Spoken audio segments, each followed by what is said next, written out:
So as you see, we still have our French chickens in our secondary coop, and we've actually moved the babies with the adults because they're not babies anymore. And there is a pecking order because they're chickens, but everyone's getting along.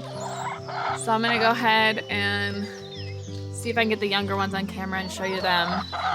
And we're gonna let the birds enjoy these turnip cuttings.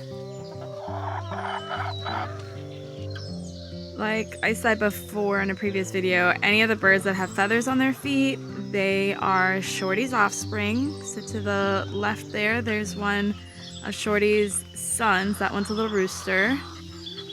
And there's a white one by the bird feeder. That one's likely a lady.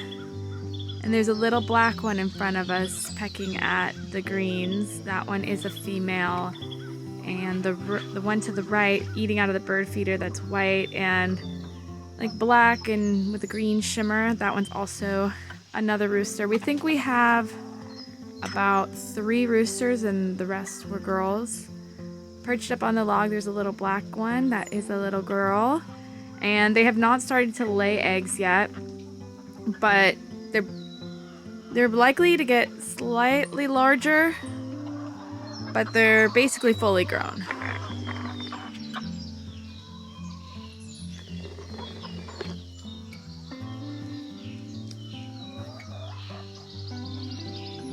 So this is a rooster here that's kind of black and white speckled, and then you have a hen to the right that's black. She's smaller than her brother.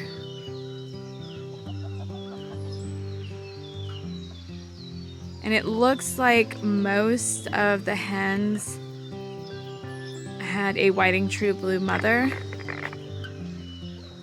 I think we might have one that had a Brahma mama. And I'm not sure what the boys are. Obviously they're Shorty's offspring, but I'm not sure which bird was the mother. By the markings of their feathers, I want to say it was a whiting true blue mom.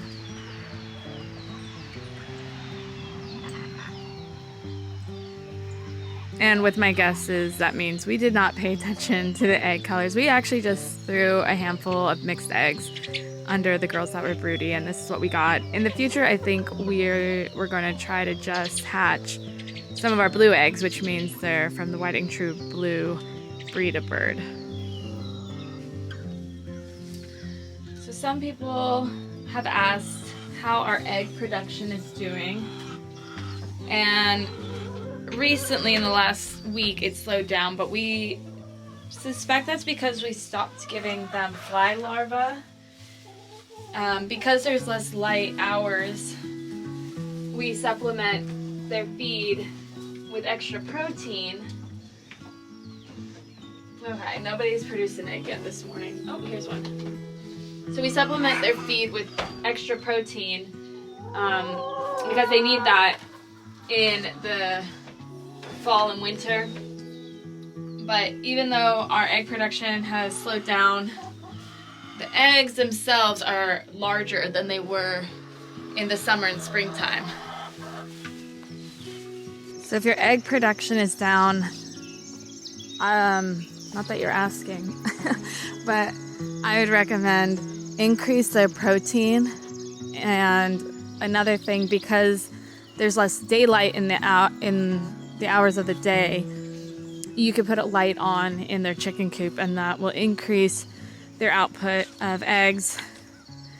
We currently are not doing that. We're just increasing their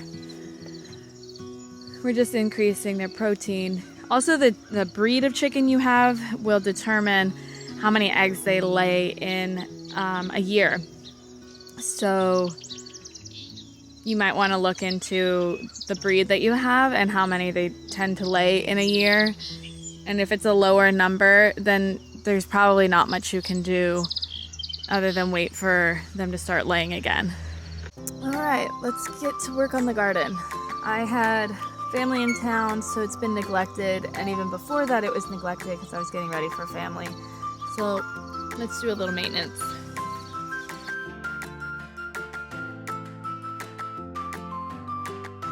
So I'm still getting tomatoes and bell peppers.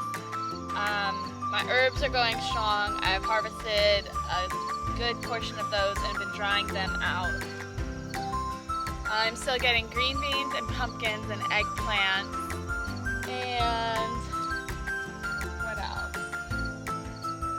My green onions are growing well.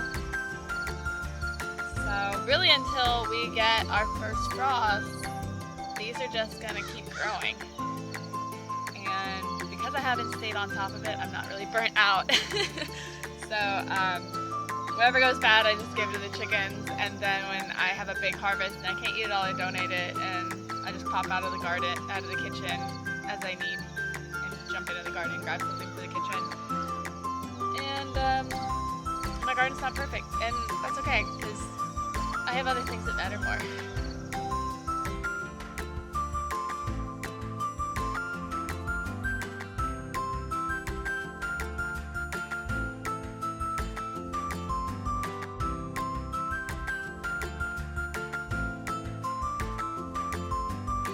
Last week, I was still getting cucumbers. Obviously, this one's no good anymore. I'm gonna give this to the birds. It's fallen off the vine.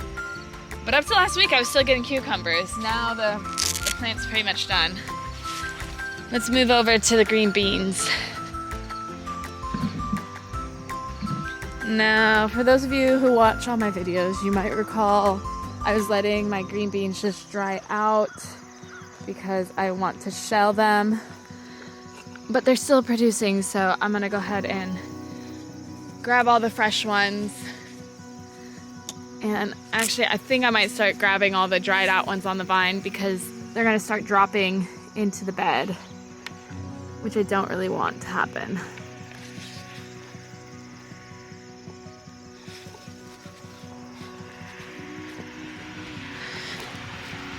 Let's see, and 2 weeks ago I harvested our last watermelon. We had a good watermelon season.